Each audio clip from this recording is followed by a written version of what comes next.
2002년. 그 대선 때는 물불 안 가겠죠.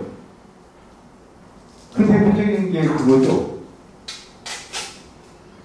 2002년 12월 19일 아침 조선일보 사설이었어요.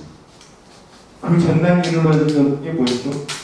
정몽준 단일화 파기했던 그 다음날 새벽 그 저녁에 다시 가라앉힌 사설이 다음날 아침 나온 거야. 이제 망했다는 식으로 나왔잖아요. 그래서 이제 우리 그 뿌리는 이렇게 된다.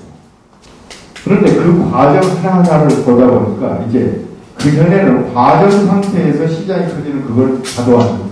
가다 보니까 이제 수익 모델을 만든 겁니다. 근데 왜 그러면 김대중을 싫어했고 노무현을 싫어했느냐? 그 사람들이 싫어한 건 아닙니다. 개별적으로 만나고 싫어한 건 아닌데 이 언론 전체가 아닌데 거기에 관련된 이른바 이 전통적 주류 매체들이 그부터는 그러니까 박정희 시대나 전두환 시대 때까지는 당근을 줬어요. 당근. 채찍을 든 대신 당근을 줬단 말이에요. 아까 말씀드렸잖아요.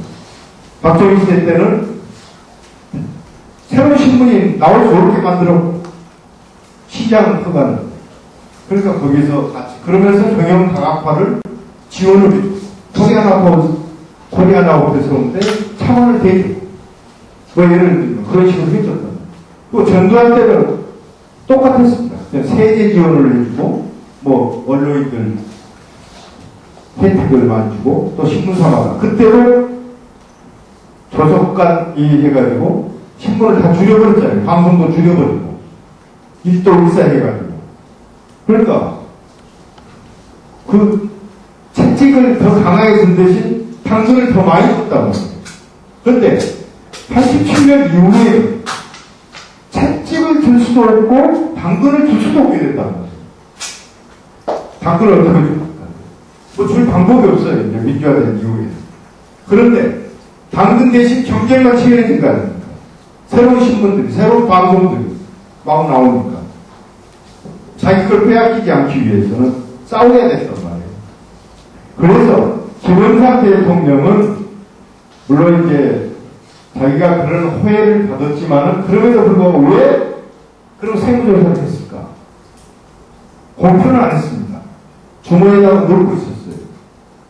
세무조사를 왜 했을까? 그래도 그 양반이 그래도 이 권력 운용법이랄까? 사실적인 거 아신 분이죠. 딱 쥐고 있으면은 다 알고 있다 이거죠. 알고 있다. 그래서 한 4년 잘 끌어왔어요. 근데 마지막에 다음 대선, 그러니까 97년 대선에서 신한국당의 권력투쟁 과정에서 이쪽에서 이른바 주류 매체들은 이해창을 밀고 있는데 이해창 후보와 갈등 관계가 되어버렸잖아요. 김영삼 대통령이 그 당시에 총리 시절부터 갈등 관계여가지고 신한국당 후보까지 가는 과정이 갈등 관계예요. 그 사이에 이제 이인재 후보를 밀려고 하니까 이걸 죽인 거니까 권력 관계에서 보면 이 주류 매체들이 그 관계에서 현철씨 사건도 터져 나온 겁니다. 그런데 재밌는 건 지금 우리는 잊어버리고 있지만 김현철 씨 사건 굉장하게 그 당시 시끄럽지 않습니까? 근데 딱 제목이 뭐였냐? 조세포탈밖에 없었어요.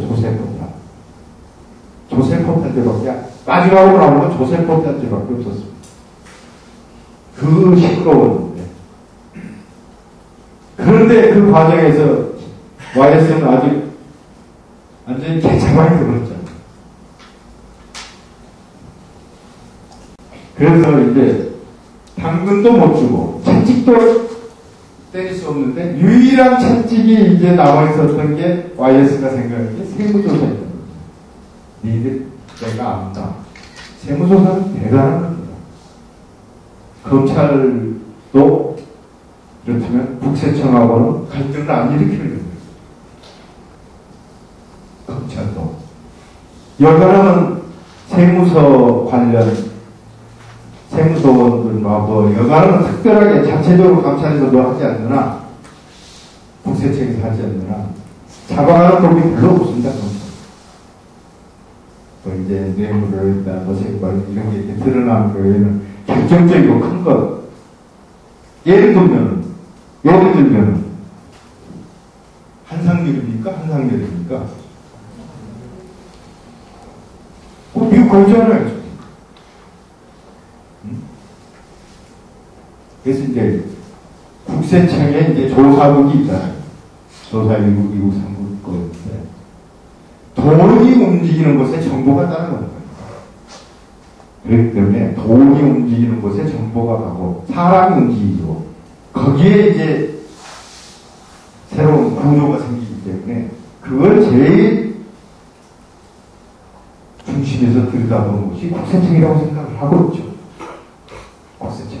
그래서 광화문 일대에 신문사들이 많이 있습니다. 조선일보, 동아일보, 조금 가면 중앙일보, 뭐 서울신문도 있고, 한국일보 이렇게 있는데 광화문 세무서장은 신문사에서 VIP 대접받아요. 세무서장. 그래서 모르겠어요. 요즘 어떤지 모르는데 제가 언론에 있을 때까지만 해도 광화문 세무서장은 상당히 VIP 대접을 받았어요. 그 이때를 관할하는 물론 이제 여러 가지가 있지만은 신문도 경영이고 또 경영도 그 전에 좀 초법적인 경영을 해왔잖아요. 그러다 보니까 그걸 YS는 딱 잡고 채찍은 당근은 줄 건 없지만 대신 당근은 안 주지만 채찍용으로 세무조사를 했던 겁니다. 세무조사를 했는데 그걸 까놓지를 않았잖아요. 까놓지를 않으니까 얼마나 답답하겠어요. 얼마나 답답했어요. 내가 네 죄를 안다는 걸 알고 있는데 내놓지 않고 그래 하고 있습니다. 그러다 이제 석양 무렵이 되니까 그렇게 개차반을 만들어 버렸던 겁니다. 그때는 이제 까마봐야 뭐합니까? 누가 들었습니까? 이미 서산에 해는 저버렸는데 그 과정은 그래서 YS야말로 이 언론과 권력, 한국적 언론과 권력의 가장 극단적인 사랑과 배신을 체험한 대통령이다. 이렇게 말씀을 드린 겁니다.